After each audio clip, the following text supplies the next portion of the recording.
very, very excited that the Dolphins are doing well. Not that he roots for the Dolphins because he covers them for the Miami Herald, but he doesn't know what good football looks like since he left the Ravens organization these many years ago. He is Adam H. Beasley out on Twitter as well as at the Miami Herald, where I read a lot of Miami Herald stuff over the weekend. I got to admit to you, Adam Beasley, the death of Fidel Castro, there was a lot of coverage going on down there in Calle Ocho, huh?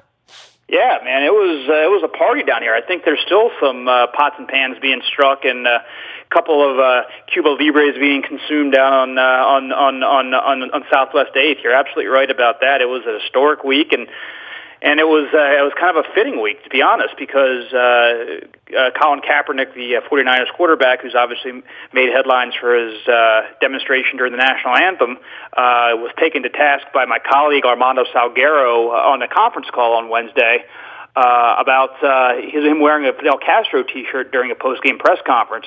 Kaepernick then said some praiseworthy things about Castro, and certainly that didn't go over well down here in South Florida, and Castro dies on Friday, and Kiko Alonso, to come full circle, who's half Cuban, makes the game-saving tackle at the end of regulation. So it was an emotionally charged time. Kaepernick got booed like crazy by the Dolphins fans, and the Dolphins got the win.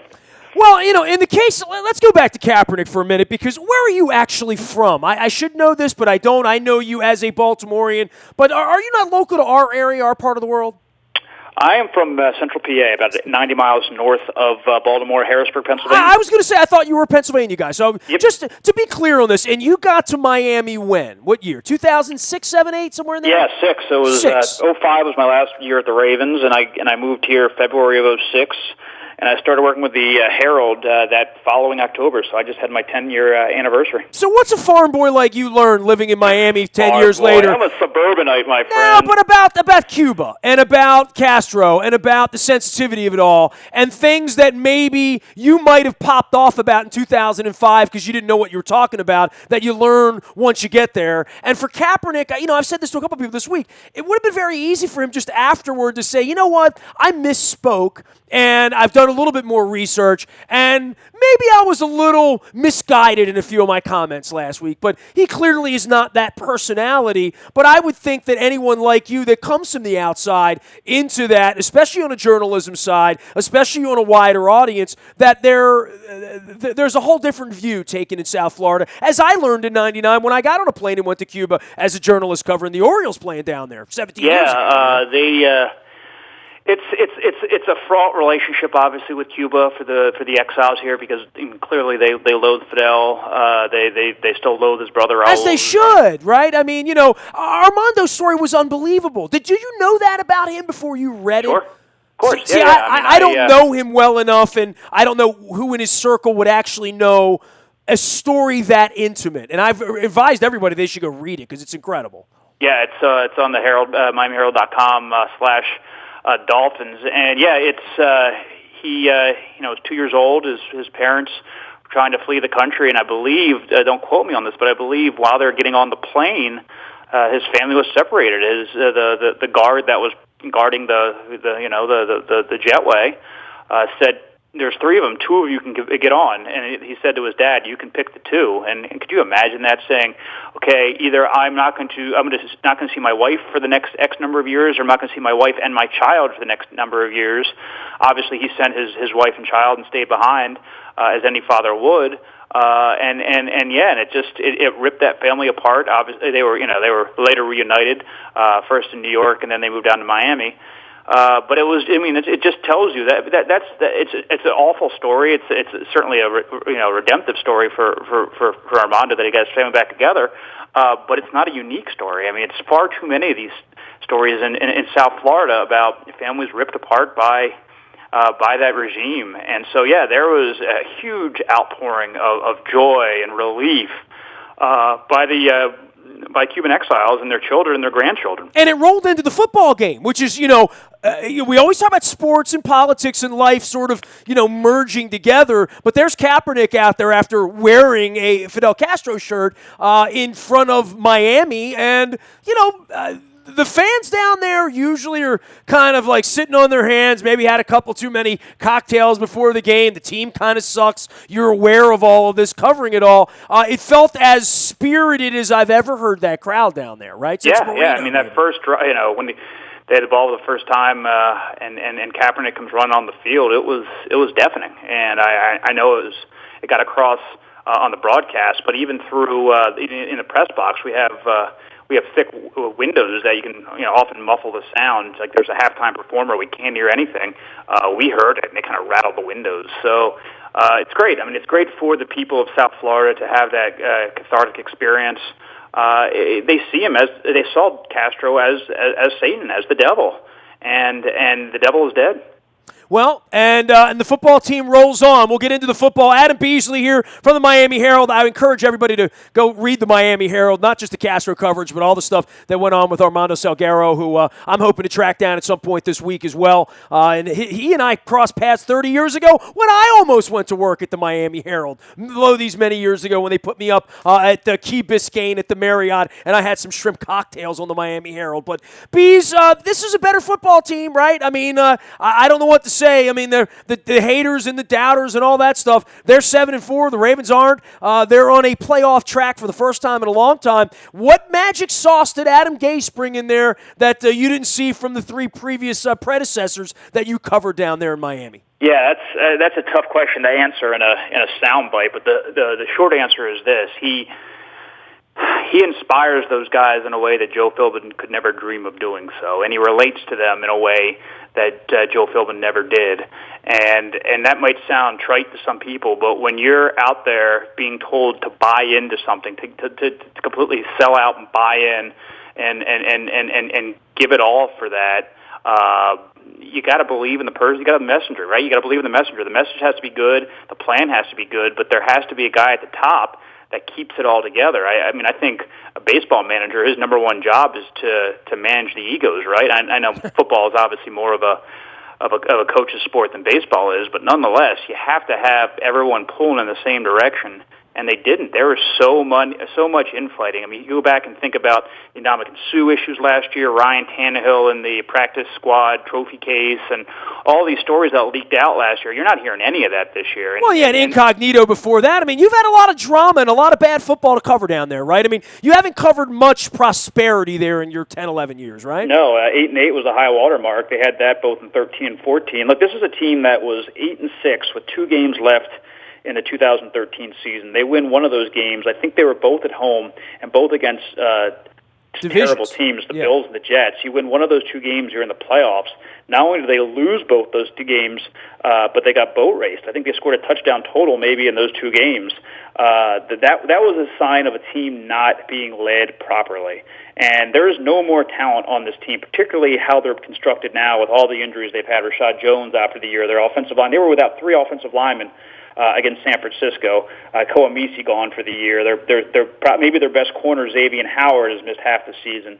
They're still making it work, and I think it's a testament, obviously, to Adam Gase, but it's also a testament to Ryan Tannehill, who's turned the corner. He's having the best season of his career, and he's earned himself, at the very least, another season here in Miami. His contract balloons in 2017. He's going to make something like $18-20 million next year, and he's going to be worth it because that's the going rate for very good quarterbacks, and he's a very good quarterback right now. During the 6-game winning streak, he has 9 touchdowns, 1 interception, passer rating over 100. He's been the reason they've won. They haven't won in spite of him. They've won because of him. Sometimes they find it hard to put it into words. I know, over the course of time, Flacco has talked about the ebbs and the flows of all of it, and we saw Flacco grow up here, right? I mean, he didn't stink out of the gate, though. I mean, honestly, they gave him the starting job right away. He didn't go through what Ryan Tannehill has gone through, which is losing years and all of that. I mean, as Flacco once said to me, we win a lot of ball games around here. And that was after the Super Bowl, and they do win a lot of ball games, and he doesn't get a lot of the credit, but certainly in Miami, with this turnaround, Tannehill has to be part of it and throwing himself into the MV something category at this point because without him, they can't do it. To your eyes, what have you seen improve other than statistically he's not throwing interceptions? Well, I mean, he's making the nails throws. I'll give you a couple examples. San Diego game, there were two throws that maybe 5 or 6 people on the planet can make with any kind of regularity. One was it was a bootleg rolling right. I mean, it's one of those double moves that takes forever to develop. He's 40 yards downfield. Kenny Stills slips behind the safety, and there's basically a 5-yard window between the safety and the end line, and Tannehill's got to drop it in, and he did that despite getting just blasted under the chin while he released the ball. It was, if you can find that throw on YouTube, I mean, you'll say that is an elite throw. Another one later in that game, Devontae Parker was running a 9er out down the left-hand side of the field, and a Chargers defender just hits him high, just blasts Tannehill in the face. Tannehill still releases it, 46-yard, 47-yard gain down the field on the left side of the field. These are throws that he never made before. The big knock on him, obviously, was he can't throw the deep ball. That's nonsense now. He is one of the better deep ball passers in football. So my question is, was it a function of Ryan Tannehill not being able to throw the football, or Mike Wallace on the other end of those not going up and making plays? Now, this is going to be a great game, and I'm sure you're going to get into this later in this segment, but it's going to be a fascinating game because we know Mike Wallace is ready for this game. He's been ready for this game for probably 2 years. Not long after the Ravens beat the Bengals on Sunday, he had a 2-word tweet, 7 days with an exclamation mark. The message is clear. He wants payback against the Dolphins. And to be honest, the feeling might be mutual. Well, he had a little bit of that burning in the Pittsburgh game that we saw, right? So, for us, we've seen it and heard it. I guess he's got axes to grind throughout the league, right? But what was the story with him down there? Because anytime you're giving a wide receiver big dough and bringing him in to a situation that may or may not suit him, an offense that may or may not work for him, an offensive line that may or may not protect a quarterback that may or may not be able to get. I mean, wide receivers, so a lot of things have to go right in order for a wide receiver to look good. Yeah, no, you're absolutely right about that. And I don't know, Wallace specifically, I don't know why there's that disconnect. I don't know why things never clicked with Ryan, because Ryan's an athletic guy. He struggled maybe in 13. Well, 13 was okay. 14 was really good, to be honest. Ryan was he was a productive quarterback in 2014. 15 was a step back, but Mike wasn't there then. So I don't know the answer. I just know Mike wasn't happy. He wasn't happy about the number of times he was targeted, how he was used. He kind of thought that they turned him into a possession receiver. I don't know. I haven't watched enough Ravens tape to see the kind of routes he's running in Baltimore, but he's obviously been very productive. He's had one of the better seasons of his career this year. And Flacco trusts him, right? I mean, Flacco's had to do it with a lot of neophyte receivers and a mixed bag, especially with Bolden and Smith. I mean, there's no surprise that he won a Super Bowl with those guys and had a reliable tight end and had protection and they stayed healthy and they could run the ball a little bit. I mean, when you lose the weapons as a quarterback, it doesn't help you. Andy Dalton's going to find that out over the next 6 weeks. And when you're not getting protection, it doesn't help you. But then, aside from all of that, then there is just the basic, the offense and how the offensive coordinator wants to utilize certain weapons, right? Yeah, and that's the thing is that baseball is a statistic sport. Football is a production sport, and I think the way to look at it is this: in baseball, if you're playing great or if you're struggling, there's no way to hide it, right? If you're batting .230 with a strikeout every three plate appearances, that's all on you. Yeah, you stink against left-handers, against right-handers, and indoors, outdoors, day games, night games. You hit .230. It's on you, right, exactly. Right. But in football, Kenny Stills is a perfect example. You could have, I don't know offhand how many catches he has, but it can't be more than 30. Yet he's playing well. Yeah, he's had a couple of drops this year, the receiver for the Dolphins, Kenny Stills. But what he's asked to do in this offense is basically just stretch the field time and time again. And the reason Jarvis Landry can catch all these underneath stuff and Devontae Parker is becoming an intermediate and then deep threat is because Kenny Stills is clearing out the safety every single time. And then you look at his stats, and he's averaging 16, 17, 18 yards a catch. Over the last 3-4 years, he's been one of the best yards per catch guys in football. So, yeah, he may not be having his volume of catches, but he's having an impact on the game. And so that's why Kenny Stills is being productive even without the stats. I don't know how productive Mike Wallace was without his stats when he was a member of the Dolphins. And again, you can tell me about the Ravens, but I don't know what he did that made this team markedly better. I know one year he had a bunch of touchdowns, and that helped. But certainly in 2014, when things went bad for him, they went really bad. Well, it also helps to have a running game, right, Adam? I mean, Ajayi is the thing that they've been missing since before Marino, since Mercury Morris, I guess, or whatever. But he started running the ball well, week 4, week 5, couple 200-yard games, and then that people start to learn how to pronounce your name at that point, right? You get on SportsCenter and all that. Yeah, no, he, in my opinion, is the best running back they've had since Ricky Williams, and that's saying something because Lamar Miller had an 1,100-yard season, and certainly Ronnie Brown was a high draft pick. But the way Jay Ajayi runs for the Dolphins is unique. The way he just punishes guys and then can break the long one. Because Lamar can break the long one. We've seen it with Houston, but he's not going to just kick you in the teeth and wear you down. That's what Jay does. I mean, he is one of the best running backs in yards after contact. I know the last couple of weeks his yardage hasn't been huge when you look at the stat sheet, but the reason is they've been without Laramie Tunsil, Mike Pouncey, and Brandon Albert, who are three of the best players. No, not just linemen, three of their best players in their entire team. They've been without them the last 2 weeks. I think we're going to get Tunsil back, and I think we're going to also see Brandon Albert back this week, but Mike Pouncey probably will be at least another week off, so that'll help Ajayi. But here's how the Dolphins have won, and certainly the last couple of weeks they've won because Tannehill's made some key throws at the right time, and they've had some defensive stops.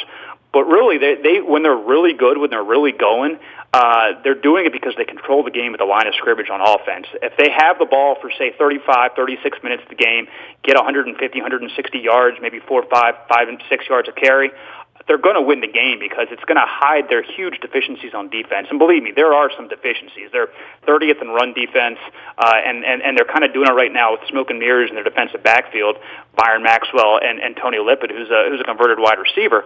But none of that matters if they're controlling the ball and they're getting ahead of teams so you can unleash the Sues and the Cam Wakes, Mario Williams, the Andre Branches to get after the quarterback. That's when this team is at their best. That's how they smack Pittsburgh in the face, smack Buffalo in the face. They got ahead, they ran the football, and they controlled the game. If they're going to win on Sunday, and this is as big of a test as they're going to have from a defensive standpoint, they're going to have to do that again. Adam H. Beasley's the way to find him out on Twitter as well as the MiamiHerald.com. Longtime Ravens insider and reporter here, these many years ago before he went to the dark side of journalism to actually report on the Dolphins down in Miami. And I think the sun was also in the beach. This is a pretty big part of it for the Central PA kid, right, Bees?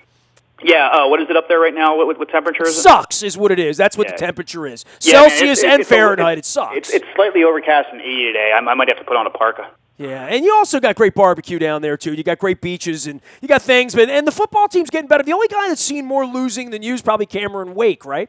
Whew. Yeah, I mean, he has been in the league since 2009. Dolphins haven't been to the playoffs since 2008. So you're absolutely right. There has been a lot of losing. It's funny. Week 3, week 4, week 5, when this team was in the toilet and they barely beat Cleveland and they lost to the Titans and they got smoked in the first half by the Patriots. We were thinking Cam Wake was going to get traded at the trading deadline. We thought this was a lost season, that Cam Wake was way too valuable to keep on a team that was going to go 5-11 at best. I remember those rumors. I mean, I remember that was a big deal around there, right? I mean, just like Joe Thomas was going to get dealt to at one point and didn't, right? Well, they should have. I mean, the Browns should have dealt Joe Thomas. They should trade any asset they have because that's a 4-year rebuild. So, but the Dolphins, they got hot right before the trade deadline. They won. The 6-game winning streak started, I think, 2 or 3 weeks before the deadline. And they're like, no way, we're not trading our best defensive player, though Ndamukong Suh probably is their best player on defense, but one of our best defensive players. We're not trading this guy because he's so important to what we do. He has 8.5 sacks as a part-time player. That's pretty astounding. He is the most efficient pass rusher in football for those that have over 200 snaps on defense. His sacks to snap ratio is off the charts, and that just shows you at age 34, coming off a torn Achilles, what kind of weapon that guy is. We've talked about what the Dolphins do poorly on defense, and certainly they have their holes in run defense, and Kaepernick ran all over him on Sunday.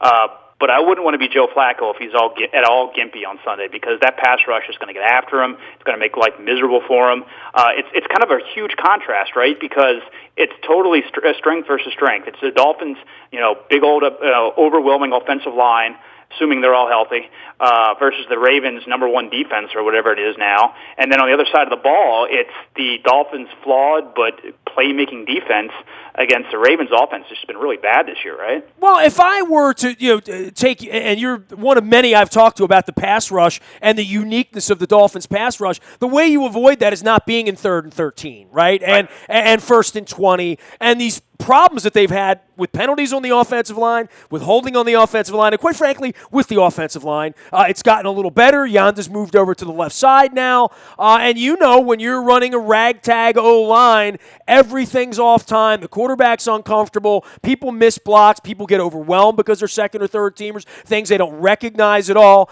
Blitzes, everything that the Rex Ryans and the Dean Peases of the world are trying to do to confuse young offensive linemen. That's when you become vulnerable. And certainly that would be the vulnerability for the Ravens, would be bad down and distance this week, right?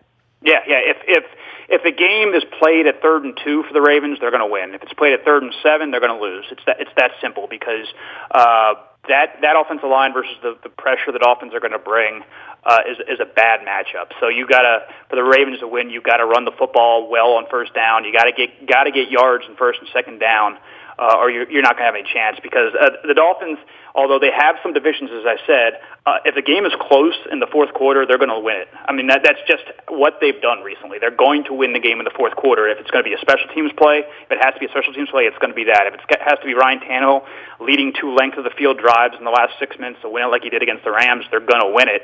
And if it has to be Kiko Alonso with the pick 6 or Ndamukong Suh chasing down Kaepernick at the goal line, they're going to do that too. So, I know the name on I know the name on the front of the jersey, and I know the logo on the helmet it doesn't have a whole lot of cachet nationally right now.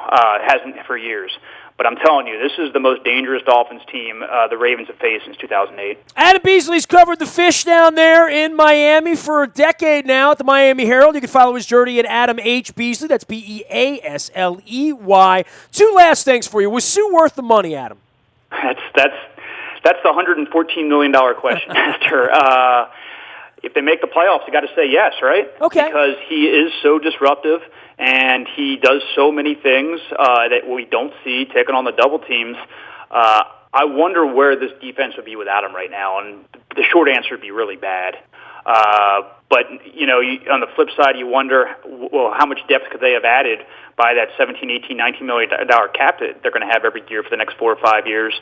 How much depth could they have built? He is a rare, unique talent, and I don't know if any player who doesn't touch the football is worth $114 million. I really don't. Von Miller is another example. I don't know if there's any player that's not a quarterback, a wide receiver, or a corner worth really game-changing money. But if there is... By the way, that's what Brian Billick said to Ed Reed. Right. But if there is one, it's Ndamukong Suh, who has played this could be his best season. And again, it's kind of gone under the radar, but this could be the best season of his career. And I know he wants to finish it off with a playoff berth. Last thing for you, because, 21 years later, we're still talking about Ozzie Newsome drafting John Ogden, who's in the Hall of Fame playing golf out in Vegas and enjoying his life. Lawrence Phillips is dead. 20 years later... that's quite the contrast. And 20 years later, there was a draft this year where the number 1 player on everyone's board was Laramie Tunsil. The gas mask weed video pops up. The Ravens wind up with Ronnie Stanley, who was everyone's number 2 until they took him number 1. And he's played fine, and he's been injured. He's a great guy. And then Laramie Tunsil winds up falling down the board the way Warren Sapp did, the way Randy Moss did, to Miami, a place where they had Sticky Icky Ricky back in the day, as you alluded to earlier. And he's playing out of position the way Ogden did his first year, was playing guard, tackle now, under duress with Brandon Albert out. But, how's that thing gone down there? I mean, I'm going to be measuring this for the next decade because I thought for sure the Ravens were going to take Tunsil in that situation. I think everybody else did. Yeah. He, from an on-the-field and off-the-field standpoint, has been what they've hoped he would be. Obviously, there are huge concerns. You mentioned the red flags. Even before the gas mask video, there was huge question marks about the guy. It hasn't shown up yet for the Dolphins. The only issue he's had the entire season is before the Titans game, as he's getting ready in the hotel room, he slips in the shower, bangs up his ankle, and he can't play. That is really literally the only problem that they've had with Laramie Tunsil this entire season. So is that sustainable? Has he grown up? Has he matured? Has he got past those issues at Ole Miss? Time will tell. But right now he's doing things the right way, and they have they have 4 left tackles on that offensive line. They got Brandon Albert, Laramie Tunsil. They got Juwan James, who can play left tackle, and they got Jermon Bushrod, who was a career left tackle before moving to guard. So there's a reason that offensive line is so good, is that they have a lot of good players on it. And Laramie Tunsil is one of those players. How's the new stadium looking? Is it rocking down there? It's You got certainly to get rocking. down, man. They're having, I think Coldplay is playing in August. They're going to have some massive concerts, so even if you don't come for football, you got to come down and check it out. I'm going to go out to Polestar right now and Google that, Adam. I appreciate that. I look forward to seeing you up here. I know you know to avoid the tourist crab cake places. I'm sure you and your Miami media pals will be eating well and enjoying yourselves. And really a December road trip where you get on a plane and they're in good shape. They have more than a chance. You think they're going to win on Sunday, Adam? I honestly, I don't know. I have no feel for this game. The Ravens' history against the Dolphins would suggest no. But it's a special year for this team. It's something special going on with this franchise, and so I'm not going to bet against them. I've never heard you say that before. I mean, we've been talking football. It's interesting you would say that from the inside. Something special going on. Wow. Yeah. No. I mean, the way they've won. Look, they haven't had a 6-game winning streak here since 2005. I mean, it is. We're in uncharted territory. So all the past history you can kind of throw out because it's all irrelevant now. All right. Well, we'll see you on Sunday. Always great to visit with you. Keep the faith down there. Bring me some good Cuban food or something when you're coming up here. Some stone crab. Saturday night. If you don't want me to, are you staying downtown? Yeah, I'm staying at the Renaissance. Then you need to go to Amici's. That's what you need to do if you're okay. downtown. You go to Amici's in Little Italy. You'll never go wrong at Amici's. You're going to make me eat Italian when I go to Baltimore? No, man. We'll get you some shrimp scampi and a bread bowl, and I'll work some crabs in there somehow for you. I'll figure it out. We'll send you over to Costas or over to Al's. I mean, look, we're a cosmopolitan town here, Beasley. No, I know. We've got it all. I mean, I can't get good hard-shell blue crabs down in South Florida. We got the stone crabs, which are good. You bring me some stone crabs, I'll take you over to Costas, and we'll tear through a dozen with some cold beer. How about that? Let's do it. I'm around. Just hit me up, bro. Great having you on, man. As always, Adam H. Beasley's the way to find him at the Miami Herald, as well as out on Twitter. He's always there covering the fish, even in the bad times, and these are the good times for the fish. We got a good football game on Sunday. Don't give your tickets away to Dolphins fans. I'm only going to say that once this week. That's my one plea. We're going to have empty seats. That aquamarine shows up just like the silver and black did, just like the Zubaz did last week. Nasty at WNST.net finds me. Twitter, Facebook, LinkedIn, Snapchat, Instagram, and streaming live on our Facebook as well as YouTube, WNSTV. The morning newspaper arrives at your email inbox at 7 a.m. each and every morning. That's powered up by Planet Fitness and PlanetFitness.com. It's still $10 a month to get in the best shape of your life there. Tech Service is alive with breaking news, injury reports. Hoping to get Jimmy Smith back this week. If we do, you'll get it first on the WNST Tech Service. That's brought to you by Coonsford of Security Boulevard. Big week this week. Wednesday night, Zach Orr, as well as Anthony Levine out of Christopher Daniel and Timonium. Thursday, we take it to Carroll County and Dennis Pitta up at Greenmount Station, where they also have phenomenal crab cakes. It's a little far out of downtown for bees, though. We are WNST.net, AM 1570, and WNST Towson, Baltimore, and we never stop talking Baltimore sports.